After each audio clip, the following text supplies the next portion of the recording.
Ce personnage de fantaisie dont je devins l'auteur au temps d'une jeunesse à demi littéraire, à demi sauvage ou intérieure, a vécu, semble-t-il, depuis cette époque effacée, d'une certaine vie que ses réticences plus que ses aveux ont induit quelques lecteurs à lui prêter. Test fut engendré dans une chambre où Auguste Comte a passé ses premières années, pendant une ère d'ivresse de ma volonté et parmi d'étranges excès de conscience de soi. J'étais affecté du mal aigu de la précision. Je tendais à l'extrême du désir insensé de comprendre, et je cherchais en moi les points critiques de ma faculté d'attention. Je faisais donc ce que je pouvais pour augmenter un peu les durées de quelques pensées.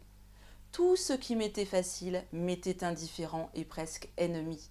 La sensation de l'effort me semblait devoir être recherchée, et je ne prisais pas les heureux résultats qui ne sont que les fruits naturels de nos vertus natives.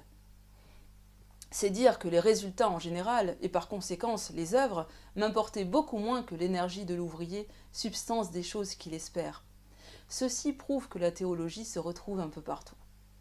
Je suspectais la littérature et jusqu'aux travaux assez précis de la poésie. L'acte d'écrire demande toujours un certain sacrifice de l'intellect. On sait bien, par exemple, que les conditions de la lecture littéraire sont incompatibles avec une précision excessive du langage. L'intellect, volontiers, exigerait du langage commun des perfections et des puretés qui ne sont pas en sa puissance. Mais rares sont les lecteurs qui ne prennent leur plaisir que l'esprit tendu.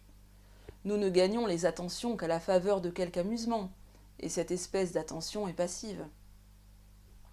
Il me semblait indigne, d'ailleurs, de partager mon ambition entre le souci d'un effet à produire sur les autres et la passion de me connaître et reconnaître tel que j'étais, sans omission, sans simulation ni complaisance.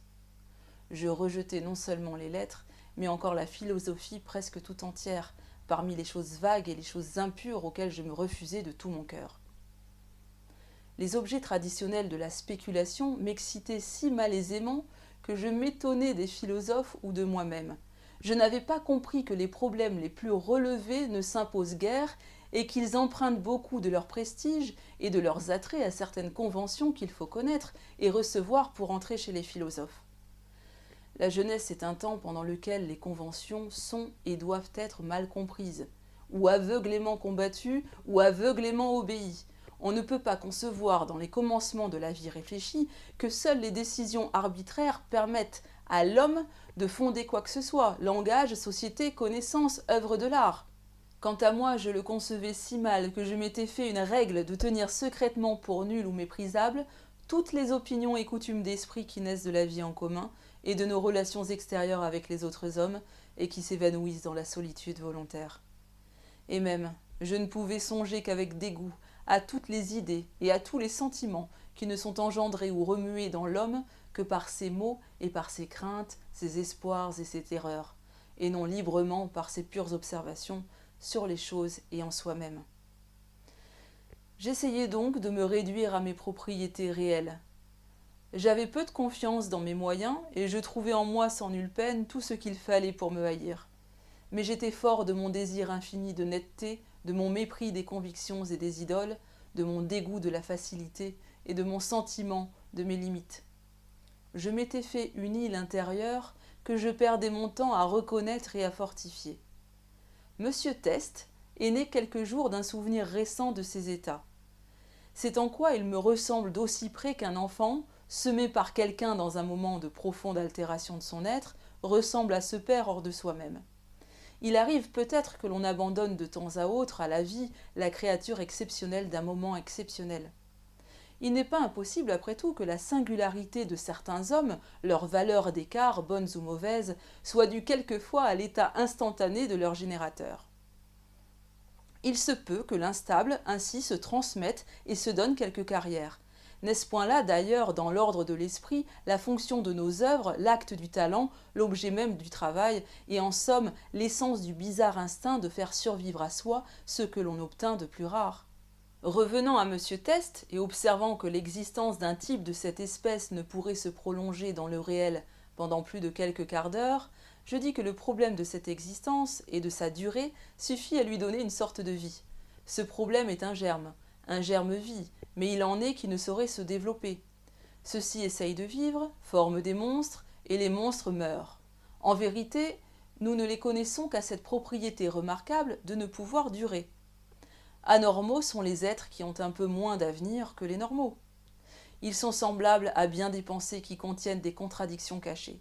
Elles se produisent à l'esprit, paraissent justes et fécondes, mais leurs conséquences les ruinent, et leur présence bientôt leur est funeste. Qui sait si la plupart de ces pensées prodigieuses sur lesquelles tant de grands hommes et une infinité de petits ont pâli depuis des siècles ne sont point des monstres psychologiques, des idées monstres, enfantées par l'exercice naïf de nos facultés interrogeantes que nous appliquons un peu partout, sans nous aviser que nous ne devons raisonnablement questionner que ce qui peut véritablement nous répondre. Mais les monstres de chair rapidement périssent. Toutefois, ils ont existé quelque peu. Rien de plus instructif que de méditer sur leur destin. Pourquoi Monsieur Test est-il impossible? C'est son âme que cette question. Elle vous change en Monsieur Test, car il n'est point autre que le démon même de la possibilité. Le souci de l'ensemble de ce qu'il peut le domine. Il s'observe, il manœuvre, il ne veut pas se laisser manœuvrer. Il ne connaît que deux valeurs, deux catégories qui sont celles de la conscience réduite à ses actes, le possible et l'impossible.